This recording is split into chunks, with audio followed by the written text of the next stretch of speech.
হাড়োয়া বিধানসভা নির্বাচনের ফলাফল কিছুক্ষণ আগে ঘোষিত হয়েছে। 1,31,388 ভোটে জয়লাভ করেছেন তৃণমূল প্রার্থী শেখ রবিউল ইসলাম, প্রয়াত সাংসদ শেখ হাজী নুরুল ইসলামের ছেলে। আমাদের সঙ্গে রয়েছে রবিউল, এবং প্রথমে তার জয়, এত ব্যবধানের জয়, কি কারণ মনে হয়? দেখুন, প্রথমে আমি ধন্যবাদ জানাবো আমার নেত্রী মমতা বন্দ্যোপাধ্যায় এবং আমার নেতা অভিষেক বন্দ্যোপাধ্যায়কে এবং সমগ্র হাড়োয়াবাসীকে এবং এখানকার নেতৃত্ব, ব্লক সভাপতি, অঞ্চল সভাপতি এবং বুথ সভাপতি সকলকে আমি আমার ধন্যবাদ জ্ঞাপন করব। সাথে সাথে বলি, দেখুন, এটা একটা আজিকর কাণ্ড নিয়ে যেভাবে তারা মমতা বন্দ্যোপাধ্যায়কে কুৎসা করেছেন, চক্রান্ত করেছেন, বিভিন্ন কটূক্তি করেছেন, যেভাবে আমাদের সরকারকে কালিমালিপ্ত করার চেষ্টা করা হয়েছে, তার বিরুদ্ধে বাংলার মানুষ আজকে এই রায় দিয়েছে। প্রয়াত সাংসদের মৃত্যুর কয়েক মাস যেতে যেতে এই নির্বাচন এবং নির্বাচনে বিপুল জয়, কি করবেন? জয়টাকে কি হাজির? হ্যাঁ, এটা অবশ্যই আমি বাংলার মামাটি মানুষের উৎসর্গ করবো এবং আমার প্রয়াত বাবাকে উৎসর্গ করবো। এত বিপুল ব্যবধানে জয়ের কারণটা কি? এটার একটাই কারণ, একটাই ফ্যাক্টর, সেটা মমতা বন্দ্যোপাধ্যায়ের সাথে আমরা আগাগোড়াই বলেছি যে বাংলার মানুষ মমতা বন্দ্যোপাধ্যায়ের সঙ্গে আছেন, বাংলার মানুষ উন্নয়নের সাথে আছেন, বাংলার মানুষ ঐক্য সম্প্রীতির সাথে আছেন। পরাজিত আইএসএফ প্রার্থী পিয়ারুল ইসলাম বলছেন ভোটের দিন সন্ত্রাস হয়েছে, ছাপ্পা ভোট হয়েছে, এজেন্ট বসতে দেওয়া হয়নি।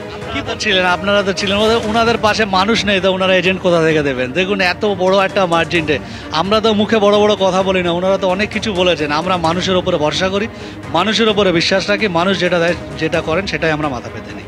আপনার বাবার জায়গায় আপনি হাড়োয়ার বিধায়ক হলেন, হাড়োয়ারবাসীর জন্য কি ভাবছেন?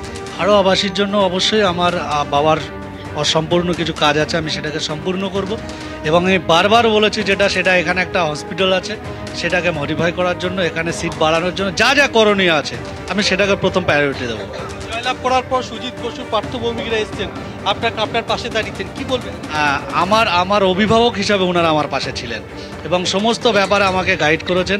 আজকেও আমি ওনাদেরকে প্রণাম করে বলেছি যে আগামী দিনেও আমাকে এইভাবে গাইড করবেন, আমার ভুল হলেও আপনারা একটু বকবেন, আপনাদের ছেলের মতো, আপনাদের ভাইয়ের মতো আমাকে গাইড। আপনার টিকিট পাওয়া নিয়ে দলের একটা অংশ মধ্যে মতপার্থক্য দেখা দিয়েছিল, এই বিপুল ব্যবধানে জয় কি তার উত্তর?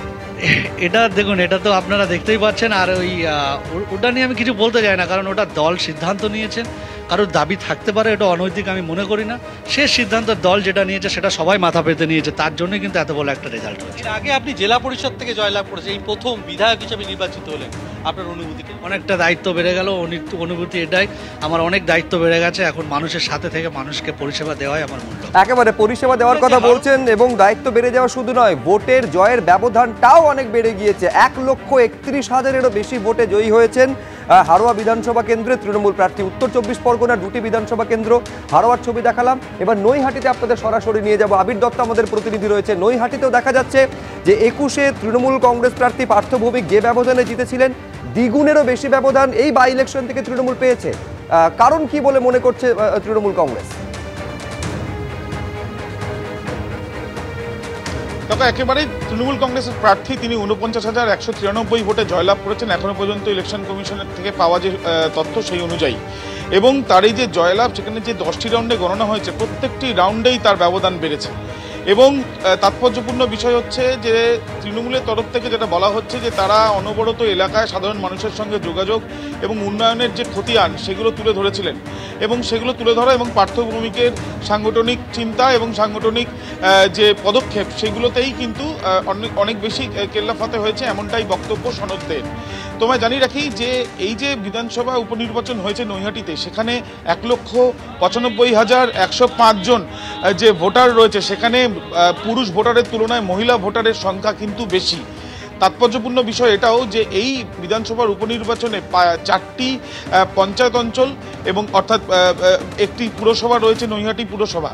তার মধ্যে প্রথম 5 রাউন্ডে কিন্তু গ্রামীণ অঞ্চলেও এগিয়েছিল তৃণমূল, এবং তার পরের 5 রাউন্ডেও শহর অঞ্চলেও এগিয়েছিল তৃণমূল। পার্থ ভৌমিক তিনি জানাচ্ছিলেন যে জায়গাগুলোতে তাদের কিছুটা লিড কম ছিল এর আগের ভোটেও, সেখানেও কিন্তু তাদের লিড আজকে এই যে ভোট হলো বা নির্বাচন হলো তার ফলাফল অনুযায়ী তাদের লিড তারা বাড়াতে পেরেছেন।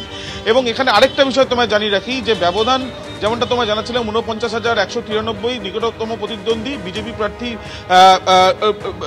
যেটা জানাচ্ছে রূপক মিত্রের সঙ্গে। অন্যদিকে সিপিআইএমএল এর তরফ থেকে প্রার্থী ছিল, কংগ্রেসের তরফ থেকে আলাদা আলাদা প্রার্থী ছিল। সিপিআইএমএল এর প্রার্থী তিনি পেয়েছেন মাত্র 7,574 ভোট, কংগ্রেসের প্রার্থী পরেশনাথ সরকার তিনি পেয়েছেন 3854 ভোট। অর্থাৎ সিপিআইএমএল এর দেবজ্যোতি মজুমদার এবং পরেশনাথ সরকার কংগ্রেসের এই দুজনের যে প্রার্থীদের যে ভোটের অঙ্ক সেটা কিন্তু প্রথম এবং দ্বিতীয় থেকে অনেকটাই কম, সেই বিষয়টা কিন্তু স্পষ্ট হচ্ছে। এবং তোমায় জানিয়ে রাখি, নোটায় 1725টি ভোট পড়েছে। অর্থাৎ এর আগে 2021 সালে পার্থভৌমিক যখন নৈহাটি বিধানসভা থেকে জয়লাভ করেন তার থেকে প্রায় দ্বিগুণেরও বেশি ভোটে জয়লাভ করেছেন সনদ দে। অন্যদিকে বিজেপির যে ভোট অনেকটাই কমেছে সেটা দেখা যাচ্ছে। অন্যদিকে সিপিআইএমএল এবং কংগ্রেসের ভোট, যারা জোটবদ্ধ অবস্থায় ছিল না, অর্থাৎ বামেদের সঙ্গে কংগ্রেসের জোট ছিল না, সিপিআইএমএল এর সঙ্গে সিপিএমের জোট ছিল, যার জন্য এই নির্বাচনে তারা একসাথে লড়েছিলেন, কিন্তু সেই ক্ষেত্রে দেখা যাচ্ছে তাদের ভোটও কিন্তু সেইভাবে কিন্তু যে অনেকটা বেড়েছে এমনটা কিন্তু দেখা যাচ্ছে না আপাতত। কিন্তু এই যে সম্পূর্ণ যে নির্বাচনের যে ফলাফল, তাতে তৃণমূল কংগ্রেস খুশি। তাদের বক্তব্য যে তারা এক্সপেক্ট করেছিলেন যতটা, তার থেকেও বেশি তারা পেয়েছেন।